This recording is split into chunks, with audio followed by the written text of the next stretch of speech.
प्यारे बच्चों, कैसे हो? मैं हूं संजीव सैनी और आज हम मैथ्स के रोमांचक सफर में एक फिर से चैप्टर लेकर आ गए हैं, ट्रायंगल्स। तो आज हम इस चैप्टर के बारे में पढ़ेंगे कि ट्रायंगल्स होते क्या हैं। अच्छा, आपने कभी सोचा है कि आप जब भी किसी बड़े ब्रिज की तरफ जाते हैं या फिर कोई बिल्डिंग्स देखते हैं या वॉट एवर, आप कुछ भी सिमिलर चीजें देख रहे हैं तो आपको क्या दिखता होगा कि कहीं बहुत सारी ट्रायंगल्स की शेप्स नजर आ रही हैं, कहीं आपको स्क्वायर्स की शेप नजर आ रही हैं। तो यही जो ट्रायंगल्स आपका चैप्टर है, अगर आप अपने रियल लाइफ में देखेंगे तो रियल लाइफ में आपको क्या दिखेगा कि भाई यहाँ पर ये सिमिलर चीजें बनी है, कुछ स्क्वायर में है, कुछ रेक्टेंगल में है, कुछ पैरेललोग्राम में है, कुछ ट्रायंगल्स में है। तो उसी में से एक आपका ट्रायंगल्स आता है which is look like similar triangle. तो इसी को आज हम समझेंगे कि सिमिलर ट्रायंगल्स क्या होते हैं। सबसे पहले सिमिलर ट्रायंगल से को जानने से पहले हम क्या देखेंगे कि हमने 9th क्लास में क्या पढ़ा था, congruent of triangles. Congruent of triangles, तो पहले हम हल्का सा कॉन्ग्रुएंट ऑफ ट्रायंगल्स जानेंगे कि कॉन्ग्रुएंट ऑफ ट्रायंगल्स क्या होता है। जैसे मैंने आपके दो ट्रायंगल्स बना लिए, एक ट्रायंगल ये बनाया और एक ट्रायंगल ये बनाया, और इनके मैंने नाम दे दिए A B C, P Q R. तो इसमें आपको दिख रहा होगा कि ये वाली साइड इसके इक्वल होती है, ये वाली साइड इसके इक्वल, और ये साइड इसके इक्वल। यानी कि मेजरमेंट में क्या होंगी, ये साइड्स इक्वल होंगी, तो इन्हें बोल देंगे इक्वल। ऊपर से ये एंगल इसके इक्वल होगा और ये एंगल इसके इक्वल होगा एंड ये एंगल इसके इक्वल होगा। तो यहां पर हम देख पा रहे हैं कि एंगल ए इक्वल टू है एंगल पी के, एंगल बी इक्वल टू है एंगल क्यू के, और एंगल सी इक्वल टू है एंगल आर के। और side A B equal to है किसके, आपके पी क्यू के, एंड ए सी किसके इक्वल है, आपके पी आर के, and B C equal to है क्यू आर के। तो यहां पर आपने देखा कि ये क्या हो गई, सारी चीजें इसकी इक्वल हो गई और साथ में हमें क्या दिख रहे हैं, सिमिलर भी दिख रहे हैं। तो सिमिलर दिख रहे हैं तो यानी कि सिमिलर क्या होंगे, आपस में दोनों फिगर सिमिलर होंगे। तो सिमिलर का साइन हो गया ये लेटर सिमिलर, और ये आपका इक्वल का साइन हो गया इक्वल। और इन दोनों को मिला के हमने फिर बोला ये दोनों क्या बन जाते हैं, हमारे कॉन्ग्रुएंट। तो इन चीजों को क्या बोला जाता है, कॉन्ग्रुएंट बोला जाता है। अब आपको इसमें ट्रायंगल्स हो या फिर कोई भी आप शेप देखते हैं, जब वो क्या हो, देखने में सिमिलर हो और एंगल्स और उसकी साइड क्या होती है, इक्वल होती है, तो क्या बोल देते हैं उनको, कॉन्ग्रुएंट। यानी कि हम इसको ऐसे भी लिख सकते हैं कि triangle A B C is congruent to triangle P Q R. तो ये होगी आपकी कॉन्ग्रुएंट की बात। जो आपकी पहली एक्सरसाइज है इसमें, तो उसमें फिल इन द ब्लैंक्स है, और उन फिल इन द ब्लैंक्स में आपको क्या करना बताया गया है कि ये जो शेप्स है आपकी सिमिलर है या फिर कॉन्ग्रुएंट है। तो एक्सरसाइज को करने से पहले हम ये भी जानेंगे कि सिमिलर किसे कहते हैं। अब देखो, हमने क्या ले लिया, दो ट्रायंगल्स ले लिए, फिर से दो ट्रायंगल्स ले लेंगे। एक ट्रायंगल्स मैंने ये लिया और एक ट्रायंगल्स मैंने ये लिया। देखो सिमिलर दिख रहे हैं आपस में, बट इसमें क्या चीज अलग होगी, ए बी सी, और इसको नाम दे दिया मैंने पी क्यू आर। इनके एंगल्स तो आपस में इक्वल होंगे, जो एंगल्स हैं वो क्या होंगे, इक्वल होंगे। यानी कि ये एंगल इसके इक्वल एंड ये एंगल इसके इक्वल और ये वाला एंगल इसके इक्वल। बट इसमें जो साइड्स हैं उन साइड्स का रेशियो क्या होगा, आपस में इक्वल होगा। साइड्स इक्वल नहीं होंगी, साइड्स इक्वल नहीं होंगी। यानी कि एंगल तो हमारे इसमें इक्वल हो गए, angle A equal to angle B and angle B equal to angle Q and angle C equal to angle R. But जो उसकी साइड्स हैं उनका रेशियो इक्वल होता है, साइड्स का रेशियो इक्वल होता है। जैसे मैं A B, side A B upon B Q, और A C equal to P R, A C upon P R equal to B C upon Q R. तो इनके रेशियो का जो प्रोपोर्शन होता है वो क्या होता है, आपस में इक्वल होता है, और ये फिर क्या कहलाते हैं, सिमिलर कहलाते हैं। क्या कहलाते हैं, सिमिलर। जैसे आपके सभी सर्कल्स क्या होंगे, कितने भी सर्कल बना दो मैं आपस में, क्या होंगे, वो सब सिमिलर होंगे। क्या होंगे, सिमिलर होंगे। ऐसी मैं कितने ही आपके स्क्वायर बना दूं, क्या बना दूं, स्क्वायर बना दूं, तो वो भी सब क्या होंगे आपके, सिमिलर होंगे। क्या होंगे, सिमिलर ही होंगे। तो आपकी पहली एक्सरसाइज में फिल इन द ब्लैंक्स है कुछ, और एक क्वेश्चन भी ऐसा है, तो उसमें क्या है, आपको क्या बताना है कि क्या ये कॉन्ग्रुएंट होंगे या फिर सिमिलर होंगे। सिंपल है, पहली एक्सरसाइज आप कर लोगे, बस इतना सा बेसिक जानना था पहली एक्सरसाइज के। अब क्या चीज आती है कि अगर दो ट्राइंगल्स मुझे दिए हैं तो उनके लिए क्या होती है, प्रॉपर्टी होती है कि अगर ये चीज इसमें गिवन है तो क्या इसकी बाकी चीज भी इक्वल हो जाएंगी, नहीं हो जाएंगी, या फिर ये सिमिलर होंगे कि नहीं होंगे। जैसे हमने कॉन्ग्रुएंट ट्राइंगल्स में पढ़ा था criteria, angle side angle, side angle side, angle angle side, side angle side angle, और RHS and side side side. ये आपके 5 क्राइटेरिया होते हैं कॉन्ग्रुएंट प्रूफ करने के। ऐसी क्या होते हैं, सिमिलर ट्राइंगल प्रूफ करने के लिए क्राइटेरिया होता है आपका एंगल एंगल क्राइटेरिया, यानी कि एक ट्रायंगल मैंने ये लिया और एक ट्रायंगल ये लिया, अगर इसका ये एंगल इसके इक्वल है और ये एंगल इसके इक्वल है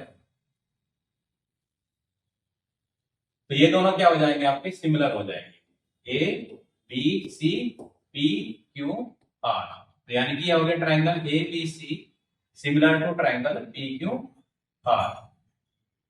तो बाय दिस क्राइटेरिया, मतलब किससे प्रूफ हुए, बाय एंगल एंगल क्राइटेरिया। तो अब जब ये सिमिलर हो गए तो यानी कि इसका एंगल सी किसके इक्वल हो जाएगा, एंगल आर के, और बाकी चीज इसकी साइड्स का रेशियो क्या हो जाएगा, इक्वल हो जाएगा। साइड्स का जो रेशियो है, प्रोपोर्शन है, वो क्या हो जाएंगे, इक्वल हो जाएंगे आपके। आई होप सो ये भी क्लियर है आपको पॉइंट। अब ऐसे आपका होता है side side criteria, side side criteria. अगर किसी दो ट्रायंगल की क्या हो गई, साइड साइड, और ये साइड इसके इक्वल एंड ये साइड इसके इक्वल हो गई, तो ये भी क्या हो जाएगा आपका, ये इसके इक्वल, ये इसके इक्वल और ये इसके इक्वल, तो ये भी क्या हो जाएंगे आपके, सिमिलर हो जाएंगे। क्या हो जाएंगे, सिमिलर। एक होती है आपकी साइड एंगल साइड, अगर इन्हीं दो ट्रायंगल में ये वाली साइड इसके इक्वल और ये वाला एंगल इसके इक्वल एंड ये वाली साइड इसके इक्वल हो जाएगी, तो ये भी क्या हो जाएंगे, सिमिलर हो जाएंगे। क्या हो जाएंगे, सिमिलर। नाउ ये हमारा हो गया बेसिक सिंपल सा। अब इसके बाद हम क्या देखेंगे कि इसमें एक बहुत ही इंपॉर्टेंट थ्योरम आती है आपकी, बेसिक प्रोपोर्शनैलिटी थ्योरम, यानी कि बीपीटी थ्योरम या फिर थेल्स थ्योरम। ये आपके एग्जाम में 100% आती है, 5 मार्क्स की आती है। या तो ये किस तरह से आ सकती है कि प्रूव दैट बीपीटी थ्योरम, या फिर बेसिक प्रोपोर्शनैलिटी थ्योरम, या फिर प्रूव दैट थेल्स थ्योरम। अगर इस तरह से आ रही है तो आपको क्या करना होगा, पहले स्टेटमेंट लिखना होगा और उसको प्रूव करना होगा। अगर स्टेटमेंट आ रही है तो क्या करेंगे, सीधा हम उसको प्रूव करना स्टार्ट कर लेंगे। तो पहले हम उसकी स्टेटमेंट ले लेते हैं और स्टेटमेंट के बाद उसको हम क्या करेंगे, प्रूव करेंगे। ओके मेरे प्यारे बच्चों, अब क्या करेंगे, हम इस थ्योरम को प्रूव करेंगे, बीपीटी थ्योरम को, यानी कि थेल्स थ्योरम को। देखो यहाँ पर हमें क्या दी हुई है, स्टेटमेंट गिवन है और हमें क्या करना है, इस थ्योरम को प्रूव करना है। सबसे पहले हम इसमें देखेंगे कि क्या क्या चीज गिवन है, और उस गिवन से हम क्या कर लेंगे, एक ट्रायंगल ड्रॉ कर लेंगे, जिससे हम क्या कर लेंगे, कर पाएंगे, इस थ्योरम को प्रूव कर पाएंगे। तो सबसे पहले हम पढ़ लेंगे क्या लिखा है, if a line is drawn parallel to one side of a triangle to intersect the other two sides in distinct points, the other two sides are divided in the same ratio। देखो इस statement की help से मैं पहले क्या करूंगा, diagram को draw कर लूंगा। आप भी सेम वैसे ही करेंगे जब एग्जाम में इसको आप सोल्व करोगे। तो मैं सबसे पहले एक सिंपल ट्रायंगल बना लेता हूं। तो ये आपका क्या आ गया, ट्रायंगल, ट्रायंगल फॉर्म हो गया। और इसके बाद इसमें क्या, इसको नाम दे देता हूं मैं A B C, A B सी। दूसरी चीज इसने क्या कहा है कि if a line is drawn parallel to one side, एक मैं बीसी के पैरेलल एक लाइन ड्रॉ कर लेता हूं। तो मैंने बीसी के एक पैरेलल लाइन ड्रॉ कर ली, उसका नाम दे दिया डी एंड ई, इसको नाम दे दिया D and E. I hope so clear है यहां तक। नाउ इसमें क्या होती है, कुछ कंस्ट्रक्शन होती है, हल्की सी कंस्ट्रक्शन, वो भी मैं साथ के साथ कर लेता हूं। कंस्ट्रक्शन में क्या है कि इस वाले डायग्राम को इससे ज्वाइन कर लेंगे, यानी कि डी ई को ई से ज्वाइन करेंगे और डी को सी से ज्वाइन करेंगे। और दूसरा इस पर एक परपेंडिकुलर यहाँ पर ड्रॉ कर लेंगे और यहाँ से एक परपेंडिकुलर इस पर ड्रॉ कर लेंगे और इन परपेंडिकुलर्स को नाम दे देंगे हम कि ये है आपका एन और ये है एन। ये 90 डिग्री के एंगल बनाते हैं परपेंडिकुलर, विच इज ये इस ट्रायंगल की हाइट भी कहलाएगी। जब हम इसको बेस मानेंगे और इसको बेस मानेंगे तो ये हाइट मानेंगे। आई होप सो आपको डायग्राम क्लियर होगा मैंने कैसे बनाया है। नाउ अब सबसे पहले हम क्या करते हैं, प्रूफ में जब भी हम प्रूफ करते हैं तो क्या लिखते हैं, गिवन लिखते हैं। तो सबसे पहले हमें गिवन में क्या दिया है, गिवन में क्या दिया है, ट्रायंगल एबीसी। एबीसी क्या है, इज अ ट्रायंगल। दूसरा बीसी पैरेलल दे रखा है मुझे इसके डी ई के, डी ई के। कंस्ट्रक्शन आप लिखिए ना, कंस्ट्रक्शन हमने क्या करी है इसमें, कंस्ट्रक्शन में हम क्या लिखेंगे, join DE and join DC and EM perpendicular to AD and DN perpendicular to या ND perpendicular to AE। यहां तक क्लियर है चीज? ओके, नाउ टू प्रूव क्या करना है मुझे, टू प्रूव करना है कि AD अपॉन DB का रेशियो किसके इक्वल होगा, AE अपॉन EC। ये हमें सिंपल सा प्रूव करना है। अब देखो इसमें प्रूव करने के लिए हम क्या करें, बहुत सिंपल सा है, आप ध्यान से देखना और आपको इजीली क्या आ जाएगा, समझ आ जाएगा। यहां पर देखेंगे कि एक तो आप ये वाला ट्रायंगल लेंगे DEB और एक ट्रायंगल लेंगे ADE। मैं पहले कौन सा ट्रायंगल लेता हूं, AD and in triangle ADE। I hope so आपने पढ़ा होगा बहुत अच्छे से कि how to find the area of triangle. Area of triangle Heron's फॉर्मूले में से नहीं, जो सिंपल फॉर्मूला होता है इसका कि 1/2 हाइट इंटू बेस। तो अगर मैं इसकी एरिया की बात करूं, area of triangle ADE equals to 1/2 height into base. अब यहां पर देखेंगे किसी भी ट्रायंगल की हाइट क्या होती है, जो उसको परपेंडिकुलर दिया होता है। तो इसमें EM क्या होगी, इसकी हाइट होगी, और बेस जिस पे परपेंडिकुलर होता है AD, तो AD क्या हो गया, इसका बेस हो गया। क्लियर है, इसको मान लो फर्स्ट। अब आ जाओ एरिया ऑफ ट्रायंगल BED, तो ये भी 1/2 हाइट इसकी क्या होगी, देखो अगर जब ट्रायंगल आपको ऐसे दिया होता है तो ये जो आपको दिख रही है ऐसे, तो ये इसकी बाहर की तरफ जो होती है वो भी वही क्या होती है, इसकी हाइट होती है। तो इसकी हाइट को यही मेजर किया जाएगा और बेस क्या लिया जाएगा, ये लिया जाएगा। क्लियर है, तो यहाँ पर इसकी जो बेस हो गया DB हो गया और हाइट क्या होगी EM। तो हाइट ले ली मैंने EM और बेस क्या ले लिया मैंने BD, इसको मान लिया मैंने second. Now from first and second, from first and second, या मैं इसको दूसरे पेज पे ले लेता हूं और डायग्राम भी मैं आगे फॉरवर्ड कर लेता हूं जिससे आपको समझने में इजी रहेगा। यहां तक तो आई होप सो क्लियर है आपको चीजें क्या बताई मैंने। तो डायग्राम आगे फॉरवर्ड कर लेता हूं मैं।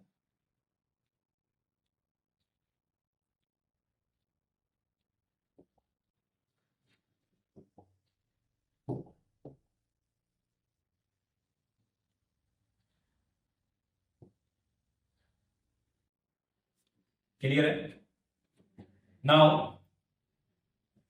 फ्रॉम फर्स्ट एंड सेकेंड, तो आपका area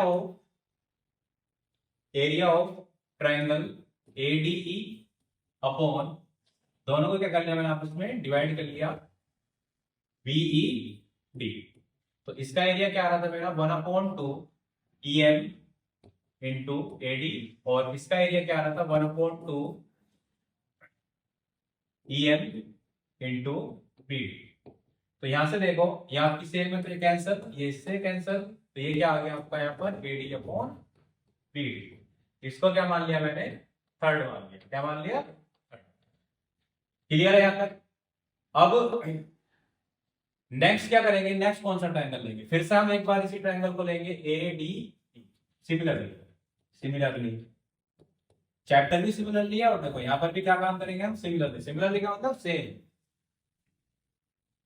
okay, now in triangle A D E, अब यहां पर क्या देखना है, एरिया ऑफ ट्रायंगल हम कैसे निकालेंगे इसमें, ए डी ई का हाफ ऑफ ट्रायंगल यानी कि हाफ, और इस बार जो बेस लेंगे हम, हाइट लेंगे एन डी, और ये बेस ए ई, या डीएन ले लो। डीएन क्या हो गया, आपकी हाइट हो गई, डीएन आपकी हाइट हो गई, और ए ई क्या हो गया, बेस हो गया। इसको मान लो ओ। अब आ जाओ in triangle C D E, C D E, तो इसका एरिया क्या होगा, इसमें भी आपको इसका ये वाला हाइट लेनी पड़ेगी, तो ये डीएन, और बेस क्या हो जाएगा आपका सी, सी ई, यहां पर ये होगी आपकी fifth. Now from fourth and fifth, फिर से क्या कर देंगे, इनको डिवाइड कर देंगे, तो area of triangle ADE upon area of triangle CDE equals to 1/2 DN equals DN into AE upon 1/2 DN into C। Clear है यहाँ तक? अब ये इससे कैंसिल हो जाएगा और ये इससे कैंसिल हो जाएगा, तो ये आ गया आपका AE अपॉन C। ये हो गया आपकी इक्वेशन 6। आई होप सो यहाँ तक आपको क्लियर है कि area of triangle AD upon D BD आ गया, और एरिया ऑफ BED दोनों का डिवाइड इसके इक्वल आ गया AD अपॉन BD के। और सेकंड में आपको क्या आ गया, एरिया ऑफ ट्रायंगल ADE फिर से लिया हमने, तो upon area of triangle CD equals to AE upon C। अब क्या करना है, इन दोनों इक्वेशन को इक्वल लेना है। क्या लेना है, इक्वल। अब देखो मैं ऐसे तो इक्वल ले नहीं सकता, देखो इसका एरिया ऑफ ट्रायंगल AD और एरिया ऑफ ट्रायंगल AD यहाँ पे तो कॉमन है चीज, मतलब दोनों सेम है, but area of triangle BED और इसका इक्वल नहीं गिवन है। अब ये कैसे इक्वल होगा, ये कैसे इक्वल होगा, तो मैं ये करता हूं, उसको मैं डायग्राम को फिर से आगे फॉरवर्ड कर देता हूं।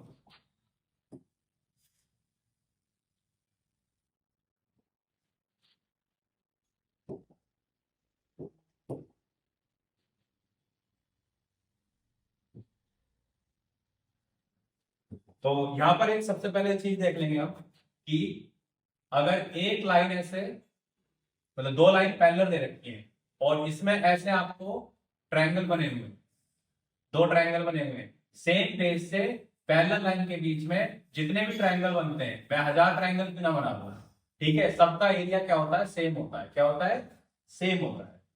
आई होप सो मेरी बात आपको क्लियर हो रही होगी कि दो पैरेलल लाइन के बीच में सेम बेस से बने ट्रायंगल, सेम बेस से बने ट्रायंगल का एरिया क्या होता है, इक्वल होता है। तो आपको यहां पर दिख रहा होगा कि ये बेस हो गया, और ये वाला ट्रायंगल, और ये वाला ट्रायंगल सेम बेस और दो पैरेलल लाइन के बीच में बना है, तो इन दोनों का एरिया भी इक्वल हो जाएगा। क्या हो जाएगा, इक्वल हो जाएगा।